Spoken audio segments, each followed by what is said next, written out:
definition of blue-collar hero, I mean, it's John Henry.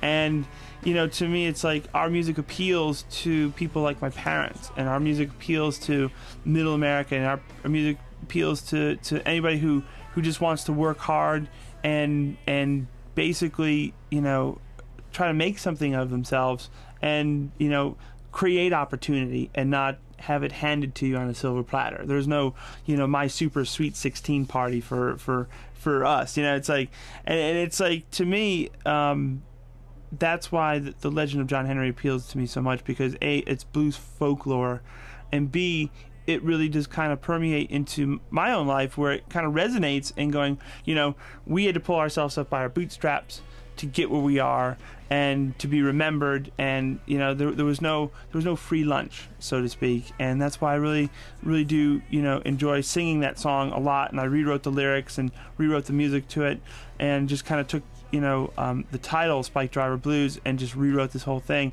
based on the legend of John Henry. And it was really just kind of off the top of my head, and it just kind of one of those songs that you just sang what you feel, and it just, when you listen back to it and you had this lyric, and it's like going, where did that come from? And that's what John Henry means to me. And it could be any blue collar hero, you know, but just to me it's like part of the blues folklore, and that's what I am, a blues artist. The recording process has gone really well. This will be the second session for this album. We started earlier this year, and it came out great. And you know, went on tour again, came back. You know, we're back here in the session. I like doing that because you get to go out and kind of road test some of the material, and you fill the gaps in the record that you see, you know, and digest it. You know, you don't have the pressure of just doing a whole album, mixing it, mastering, you know, sequencing it, and it comes out 2 weeks later. You don't have time to digest the music. So I think for me, this has been a really great experience. We kind of walk the line on our albums between the produced and the raw, which I think is great, because blues-based music cannot be too overly polished, but it can't be too overly raw, because then it sounds like you recorded it in the backwoods, you know? And I think to modernize blues, you have to kind of walk the line. So I think the sound of our records, and again, it's a testament to the way Kevin Shirley engineers them, is really walking that fine line between still keeping the emotion, and you can hear the sweat and the toil of the musicians, but it's not so raw where the mistakes are glaring and, you know, things are out of tune, and it's a produced product, but it's not an overproduced product, which, you know, some blues records are overproduced and they have gobs of reverb on the snare drum, and they sound like Def Leppard plays the blues, and it's like, that doesn't have the emotional impact. But the ones that are produced too raw, in my opinion, sound too loose and unfinished. So I think the way Kevin does them for me is, in my personal opinion, in my taste and what I like to listen to, is just right. So I sound like the Three Bears in the Porridge.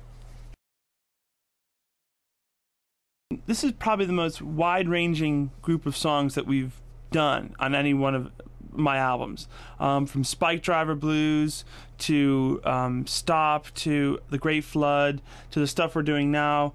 I also think that this album, I think, has the most common thread running through it.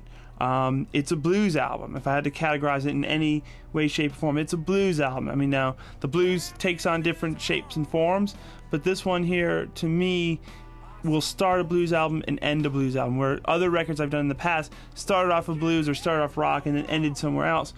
This one here, I think, has the most common thread running through it, and it's also, I think, it's just a product of experience myself in the studio, you know, having done several of these albums, you know, experience with Kevin, experience with everybody, just the band's the same, people are the same, and we all know what to expect, and we all know what the great takes are, and we all know when we're not, you know, hitting the note.